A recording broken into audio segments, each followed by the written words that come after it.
Project Initial X. Let's recap on Project Initial X. First, we acquired a fire-damaged Toyota Trueno. Then at New Zealand Car Parts, we sourced a 1UZ V8 engine and Toyota Hilux gearbox.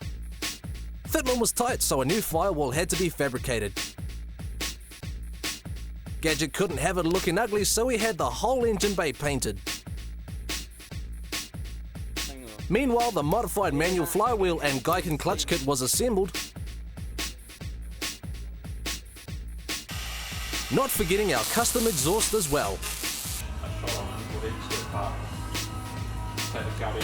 Then the Trueno got stripped bare and treated with a fresh new lick of paint.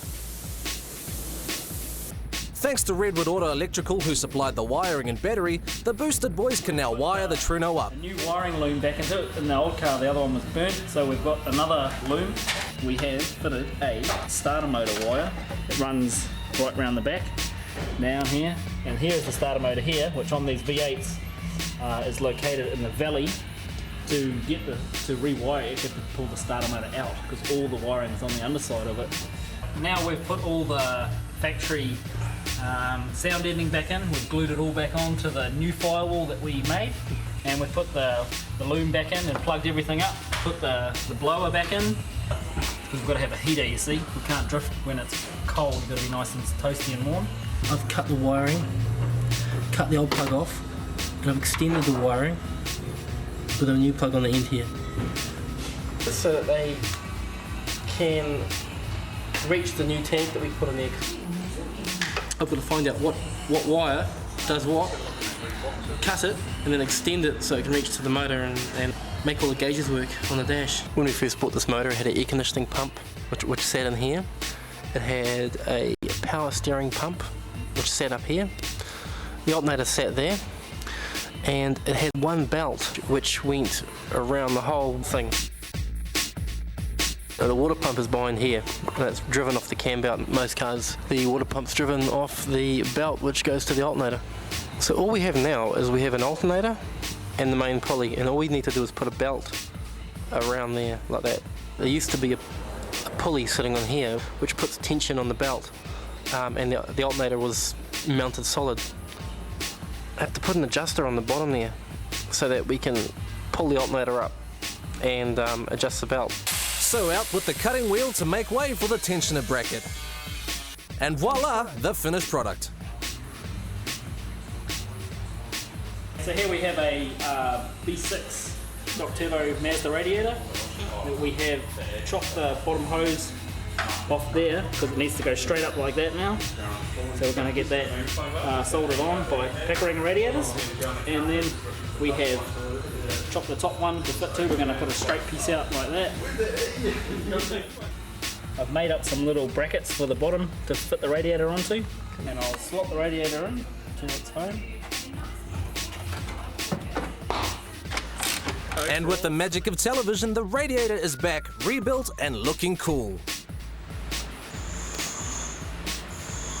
We had it recored. It was a 2-core radiator, and we took it to the radiator shop and they made it into a 3-core so it can hold more water and keep the V8 cool.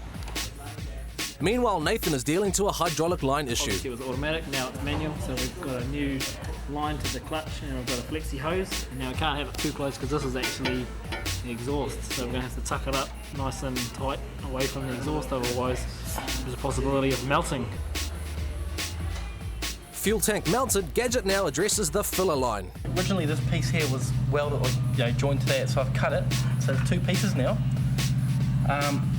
And the fuel filler sits up in here. I'll get this bit of rubber here.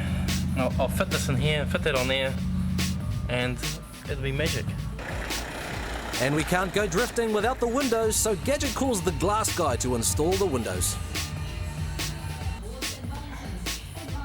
Glass primer is carefully applied to the inside window surrounds and is a technique adopted to mask from view the materials that's used to bond the glass to the metal sills.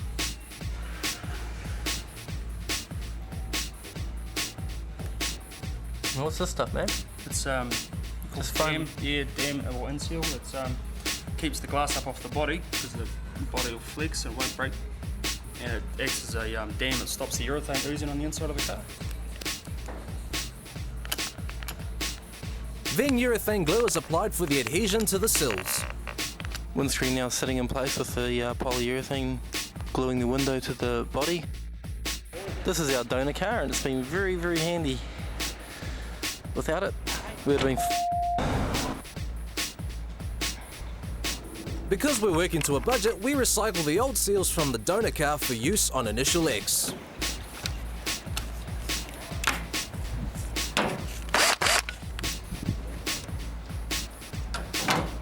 We're going to clean these up and give them a paint, put them on later on after the glue's dried, because these look like poos. How long does the glue take to set? Usually it's about an hour and a half before you can drive the car, but it takes a couple of days to cure right through. To ensure they're gonna work, the glass guy does a dummy fit. Then repeats the process to the other empty windowsills.